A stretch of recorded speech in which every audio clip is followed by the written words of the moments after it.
people are depressed.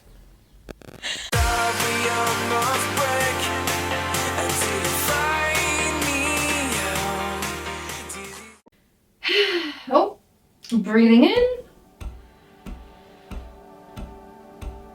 and out. Breathing in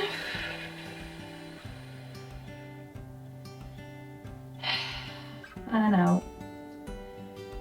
Breathing in. 1, 2,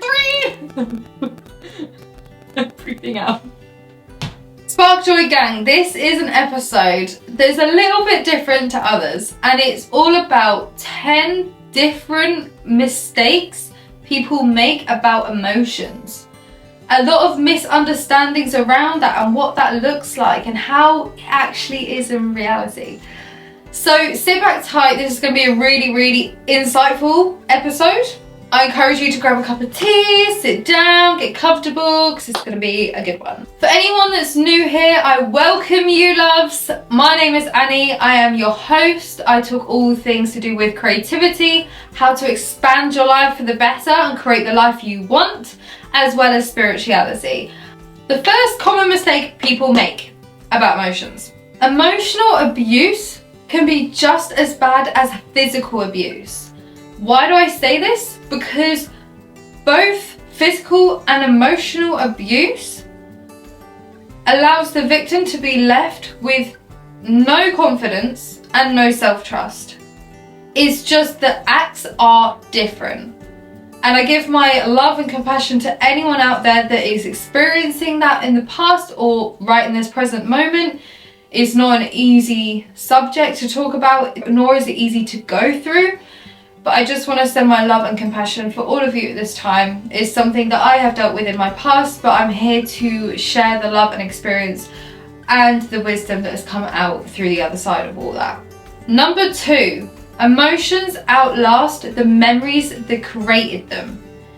Meaning, when you are in a moment that you are experiencing and it is unsafe in your system, you create a belief around that is unsafe, that is not okay, that is not good for your nervous system. You may have emotions around that you don't want to revisit again. This is part of being human, but I also want to tell you, sometimes with that, we can project our emotions outwards and then relive our past in our future. So we just want to be aware around these beliefs and what we have stemmed to be good or bad, or things we want to run away from or resist. Number 3, this is such a favourite one of mine, which is creative people are depressed. I can see from someone who is very logical that, yeah, creative people are a bit quirky, they're a bit different, they're a bit out there, they're very different to the mainstream people, and yes, they are, but that's what makes them beautiful, right? We need to embrace our authenticity and our uniqueness.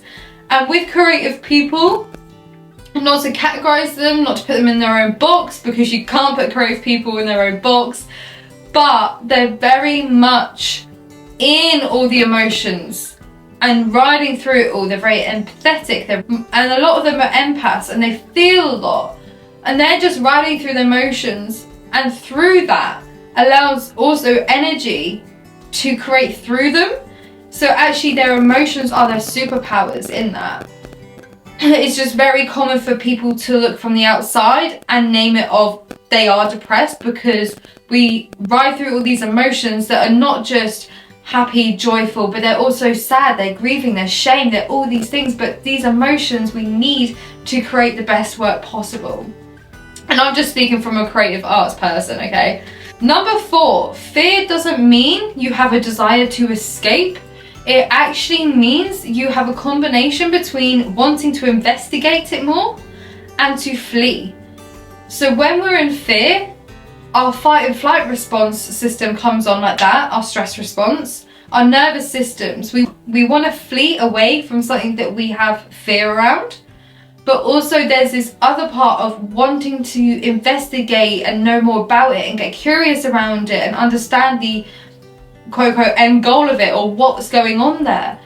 So there's these two things, and whoever can stay with it when they're going through fear, I just want you to witness and get aware of both ones there and see which ones are more dominant in that, because everyone is different. Number 5, feelings that are not joyful, happy, fulfillment is not failure. We are human, we need to experience all emotions, because that is what is actually going to get us to the next step of what we want to create in our life and how to expand our lives more, to live in a more meaningful and fulfilling way rather than being happy all the time. Because if we were in a constant state of happiness, that's actually an indication that you may be suffering from a mental illness more than it would be if you were to ride through all these emotions, let all this energy go through you and out of you. Because if we're in one state all the time and we're hanging on to it, it's almost like we're creating resistance within it. And when we're attaching so much to one emotion, eventually something from the universe is going to go and knock us over and we're going to feel it a lot more. So protect yourself, guys. There is 2 parts to this. Is if we're going to feel all the emotions, we're going to ride through that quicker. But also, if we're hanging on to an emotion, for example, happiness all the time, that is not life. That is not how we're meant to live as humans. We're meant to ride through this wave of life all together with all the emotions and still stay grounded in it. And that is a lot. But if you can do that, that is what, I mean, in my eyes, just my opinion, doesn't mean it's right. That is what success is. Success to me isn't to be fulfilled, happy and joyful all the time. To me, that looks like failure. What about you? What does it look like to you? I'm curious. Put it in the comments below. Number 6. This is a really good one, which is emotions can predict your future. Yes, my friends, your emotions can predict your future. And that is called your gut instinct. Your gut instinct, you need to get familiar with where this is. I always visualize this as a white light that's just underneath my belly button, probably like an inch underneath my belly button. And when I breathe into it in the morning, as like a morning meditation, I feel into it and I see, is this light a little bit more dim today or is it bright? And if it's dimmed, I breathe into it until I feel that it's expanded. That is another meditative tool that you can use, guys. And your gut, sometimes we don't even have reasonings or why we know certain things, but that is your gut, that you have a tool and it's free and it's accessible like that. We need to use it more. And that is where we can predict our future if we really wanted to. That's where we get all the answers in that present moment right here. And it's inside of us. We don't have to pay for it. It's there. Number 7, we can relieve social pain just as much as physical pain. Meaning when we have physical pain, we might have an achy tooth, we might have a broken knee or a broken ankle. We know through science, right, okay, I need to either go to the doctor, I need to go to the dentist, they're gonna do this for me, that for me, done. Then I rest, okay? Or I try to get as much rest as I can.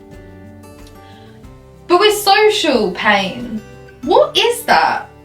And what it actually is when we look at our ancestors, for example, they would always prioritize the emotion of rejection because they don't want to get rejected out of their tribe. Because when they face that, the consequences are greater. They're then alone. They're isolated. They have to fight for themselves. They're not in this tribe. So they would prioritize their social pain more than their physical pain sometimes. We should be able to prioritize our physical pain and social pain, or lack of social pain, in this day and age. It's very common for us to go, oh my gosh, I've got a cut, I need to put plaster on it. Well, how about when you are so isolated and lonely? Prioritizing your social, like as if it's a physical pain. Think of where we could be in like 5 or 10 years' time. There'll be less mental health crisis going on. There'll be more connection. Number 8 is stress is the most dangerous emotion ever, because we can actually die from it. And I hate to get so serious about this, but it is so true. Stress is the only emotion we can die from. When we're so chronically stressed, it manifests into physical illness. And then when physical illnesses arise, we can then die from it. But why is it so underrated? Why is it just kind of dug under the carpet and, oh yeah, everyone experiences stress? We need to look at it in a new perspective of, I have stress going on. I am human. We are all human. What can we do to support each other to reduce this stress? If you're enjoying this video so far, guys, I'd love it if you gave it a like, share and subscribe. This helps me grow my channel and reaches people out there that need to hear this message. Number 9 is social media is actually making us more emotionally disconnected. Now, the ones that knew what it was like before social media, I just want you to feel into what your life was like before, the things you would do day to day, how you keep yourself entertained, what would you do outside of your workplace, and the ones that don't know what it's like without social media. How do you feel emotionally inside when you're on your phone connecting with your friends or on the phone versus when you're outside with your friends and there's an energetic exchange going on and your energy field is more expansive? And that's just something to be aware of. It's not going to change, but how can we make it so we are able to stay afloat with our emotions more? Your emotions, you cannot numb just the bad, because when we numb out our lows, shame, guilt, anger, we also numb out the highs, the joyfulness, the fulfillment, the extreme success feeling that you get inside and you're in that present moment of this is it. If you haven't had that moment of this is it, this is my peak, this is where I'm at, how amazing is this, and it brings you to tears and you haven't experienced that before, I encourage you to maybe look at the other side of the spectrum of, am I numbing out these feelings? Because I'm not able to reach this peak here. Can I let myself reach this peak over here too? I promise you this, when we're able to feel all our emotions, it is a strength and it is a superpower. That is the end of today, guys. I hope you enjoyed it. Let me know in the comments how you found this episode and what you learned, if you learned anything, and what else you want to know about. Thank you for being with me today. I enjoyed it just as much as you did, and I look forward to seeing you on the next episode.